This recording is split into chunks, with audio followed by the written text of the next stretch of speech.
Olá, boa noite. Este é o Giro Veja com os destaques desta quinta-feira. A presidente Dilma Rousseff reuniu nesta tarde sua junta orçamentária, ou seja, trancou-se numa sala do Planalto com os ministros Joaquim Levy, Nelson Barbosa e Aloysio Mercadante para discutir a situação econômica. Ao fim da reunião, coube ao ministro da Casa Civil, Aloysio Mercadante, dar o recado.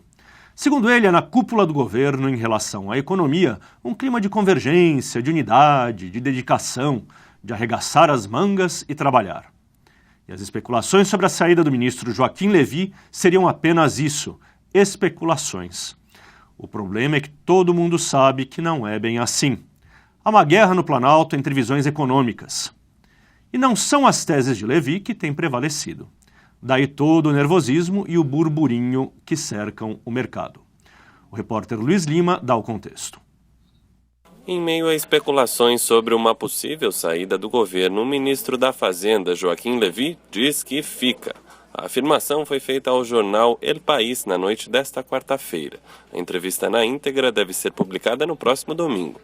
Os rumores sobre um abandono da pasta aumentaram nesta quinta. O motivo, uma reunião com a presidente Dilma Rousseff e os ministros do Planejamento, Nelson Barbosa, e da Casa Civil, Aloysio Mercadante. Além do sonhado ajuste fiscal que na prática não se concretizou, Levy também teve voz vencida na elaboração do orçamento do ano que vem, que ao contrário de sua vontade trouxe uma previsão de rombo. Vale dizer também, Graeb, que a própria imprensa internacional deu espaço para o enfraquecimento da figura do ministro, entre eles o jornal Financial Times e a revista The Economist. É com você. Obrigado, Luiz. E no Congresso o governo teve uma vitória. Os parlamentares aprovaram nesta quinta-feira uma medida provisória que aumenta o tributo sobre os lucros de bancos. A medida engorda os cofres do governo, que na segunda-feira apresentou um orçamento com previsão de déficit em 2016. A Marcela Matos tem mais detalhes. Graeb, 3 dias depois do anúncio do rombo de 30 bilhões de reais no orçamento do ano que vem, a Câmara aprovou nesta quinta-feira a medida provisória que aumenta a tributação sobre o lucro dos bancos. A proposta faz parte do esforço do governo de aumentar a arrecadação em tempos de crise e pode ser apenas um prenúncio de mais impostos na já pesada carga tributária do país. A MP aumenta de 15% para 20% a alíquota da contribuição sobre o lucro líquido de instituições financeiras e atinge também seguradoras e administradoras de cartão de crédito. Apesar de a medida ser celebrada pelo governo como uma forma de repassar a conta da crise para um dos setores mais lucrativos do país, deputados de oposição foram contrários ao texto e alertaram que a nova taxa vai acabar sobrando para o bolso dos brasileiros. Graeb. Muito bem, Marcela. Em Curitiba, mais um capítulo da Lava Jato.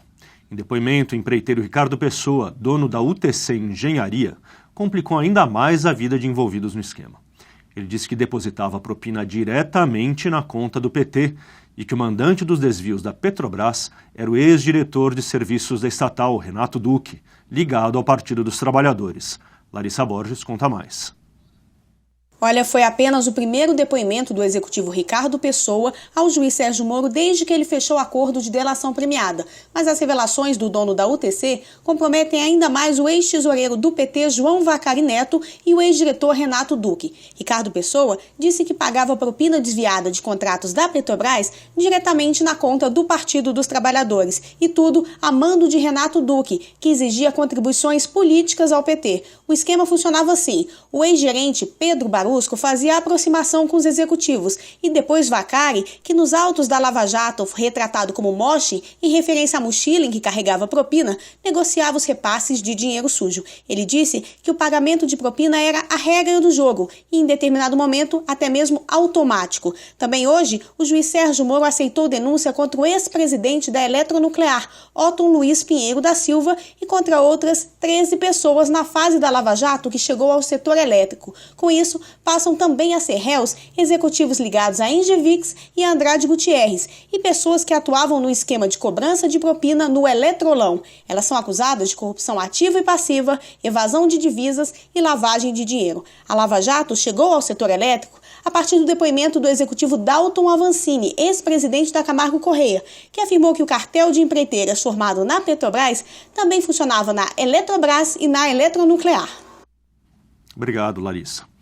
No noticiário internacional, a foto do garoto sírio que morreu afogado em uma praia da Turquia comoveu o mundo e já se tornou um símbolo da crise de imigração na Europa.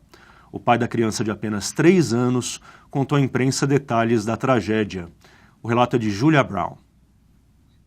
A foto de uma criança morta por afogamento em uma praia de um dos principais destinos turísticos da Turquia chocou o mundo, Graeb. A imagem foi registrada ontem, quando um barco que levava refugiados virou a caminho da ilha grega de Kos. 12 pessoas morreram, entre elas a mãe e o irmão do menino fotografado na praia. A família fugia da cidade síria de Kobani, perto da fronteira com a Turquia, palco de violentos combates entre insurgentes do Estado Islâmico e forças curdas. O pai do menino, que também estava na embarcação, contou que tentou salvar a família durante o naufrágio, mas eles já estavam mortos quando conseguiu alcançá-los. O sírio também fez um apelo à comunidade internacional, que faça o possível para evitar sofrimentos como o seu. É isso. O Giro Veja fica por aqui, mas a programação de TV já não para. Até mais.